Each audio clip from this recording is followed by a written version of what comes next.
What's up? Welcome to the LFC Transfer Room. I'm Jack, here today with another opposition preview, this time ahead of Saturday's match against Burnley. Joining us today is another Athletic writer, this time Andy Jones, covers Burnley for The Athletic. So make sure to subscribe to the channel, and let's jump into things.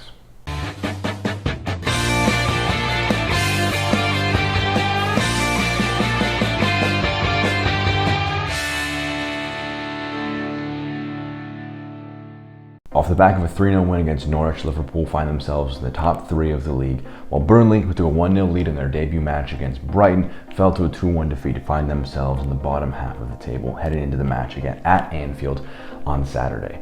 So how did that match against Brighton turn out, and why did Burnley eventually lose their lead? For 60-70 minutes it was a good performance, and Burnley looked like the Burnley team you'd expect coming into the season, especially at home with the fans behind them. There was the home form in 2021's been poor. They've only won four games last season, and they haven't won at home since January. So it definitely felt good to have the fans back, and it certainly seemed to have a good impact on the players. And as you say, for 70 minutes, they were the better team. They controlled the game, played it on their terms. Brighton struggled to really create anything, but there was just a sense that slowly, as the game sort of ticked on, that Brighton made a couple of changes. Graham Potter made a couple of really good changes, which changed the game, and they began to get a bit more control. And then they scored two quick goals. And I think the disappointing thing from a Burnley perspective was, yes, they took the lead and they didn't take the chances in the first half. They had, Goodmanson, it's the post, Benmy, it's the bar, and they go into a different story. But it was the idea they conceded two very identical goals, both down the left-hand side, both low balls across, and sort of simple tap-ins for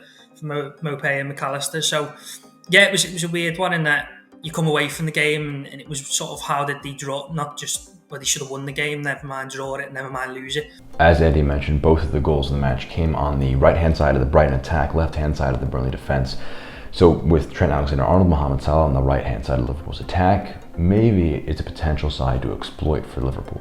Dyche speaks about distances, and he works a lot with his defence and with the whole team on sort of distances and gaps between each player. And he mentioned they were just a bit off in the second half, and that can just be first sort of game of the season.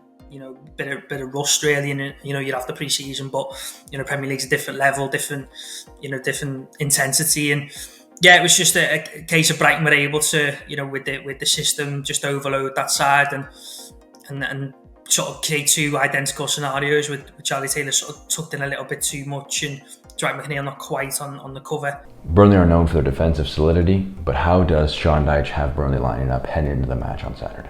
Very much 4-4-2. So simple in that regard. It's about sort of quite a compact shape and that's going forward and coming back, and then sort of a narrow shape to basically, the idea is to force the opposition defensively wide and put crosses in, because they have the belief with James Tarkowski and Ben Mee, who are two of the best sort of in-box 18-yard box centre-backs in the league, they're going to be able to deal with those balls. So they keep it compact and try and not allow teams to come through the middle. They'll also press high when possible. It's something that's probably a bit underrated in their game, that they do when the opportunity arises. If a team are playing out from the back, they will push up and commit men forward and try and make it hard for the opposition to then go long, and again back Tarkowski and me to win the aerial battles. In possession, it's very much to try and get the ball wide and try and get the ball into the box. A lot's obviously made of Burnley's long balls. It's more long passes, because that's how I refer to them, because there's always a point, and there's a point to them that they're trying to achieve something, and they are accurate, either up to the Chris Wood or in behind for the striker to run onto and for them to be able to get up the pitch. Around about 7 months ago, Burnley ended Liverpool's long Premier League home undefeated streak with a 1-0 win at Anfield in the dark days of January, February, March, and Liverpool really struggled to find victories in the Premier League. But that performance, very symbolic of what they will need to do in order to try and get a result on the weekend. There's a potential tactical shift, but in terms of what they're going to do, it's going to be very similar. They're going to look to hit Chris Wood and try and get up the pitch, and in terms of defensively, they're going to rely on Nick Pope, who seems to have very good games every time he goes to Anfield, to get them out of jail a couple of times. But you know what you're going to get with Burnley. You're going to get a team determined to keep the ball out the net. They'll throw themselves in front of everything. They'll make it really difficult to play through, and they'll try and limit Liverpool to as few chances as possible. So it's probably not going to be too different in terms of the way Burnley are going to set up, possibly with the extra man in midfield, but Brana will very much go and join in with Chris Wood, and it'll kind of make a 4-4-2 out of possession where he'll push on to go and press. And then they'll look to stay in the game and be alert, and if an opportunity comes like it did again back in January with the Ashley Barnes penalty, then they'll try and take it. And it's the main thing will be staying in the game and frustrating Liverpool, and then trying to capitalise on any mistakes. Andy spoke about Sean Dyche's 4-4-2, maybe a 4-5-1 that they played in the behind closed doors friendly against Manchester United in the midweek.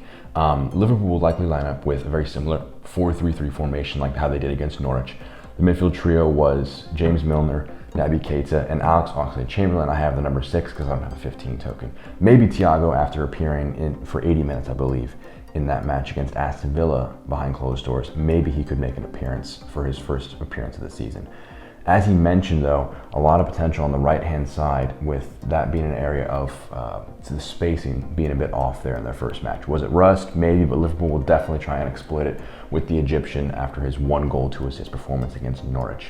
Milner versus Fabinho is another debate. Milner not having his greatest performance as a defensive mid. When Fabinho came in, really did flourish more as an 8 going box to box. So if you instead had maybe a midfield trio of Milner, Fabinho, and then Keita, something like that might be quite effective. But there are some options there. The Liverpool centre back duo, Virgil van Dijk and Joel Matip, will be definitely tested with the long ball presence, long pass presence, and he calls it, ability of Burnley, trying to go forward very quickly, try and get wide and put balls into the box, and threaten them from that area.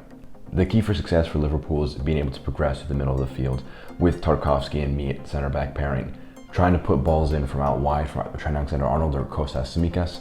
Really going to be tough, especially with Jota being good in the air, not good enough against Tarkowski and me, two of the best aerial centre backs in the entire league. So it's going to require maybe some creativity in the midfield from a Naby Keita. Maybe if James Milner can play a bit more advanced, he can be creative at times. But the main key for Liverpool is to try and get to the center of the field. In that match against Burnley, they really frustrated Liverpool and to not let them get inside, with the exception of a lot of crosses into the box. So the key for the game for Liverpool, in my eyes, work through the middle of the pitch. If you're able to progress effectively through there, it could work out very well. And he mentioned the high press that Burnley sometimes employ with the long-range passing of Virgil van Dijk. That really, I don't think will have too much of a prominence for Burnley. You don't want to expose yourself by having one or two of your lines broken by a simple 40-50 yard pass from Van Dijk to Salah. Overall, though, it should be a very intriguing matchup between Liverpool and Burnley at home at Anfield. Fans are finally back. It's going to be very emotional, very exciting atmosphere. Liverpool are the favorites, and they would be a bit disappointed if they couldn't come away with the 3 points. What lineup do you want to see Liverpool play, and what expectations do you have for the match? Let us know your match predictions and your expected lineup in the comments down below. Make sure to subscribe. We'll have match preview and a match watch along, as well as a review for the Burnley match. All your match day content right here on the LFC Transfer Room. But for myself, Jack, this has been a video from the LFC Transfer Room. I'll see you in the next one. Take care.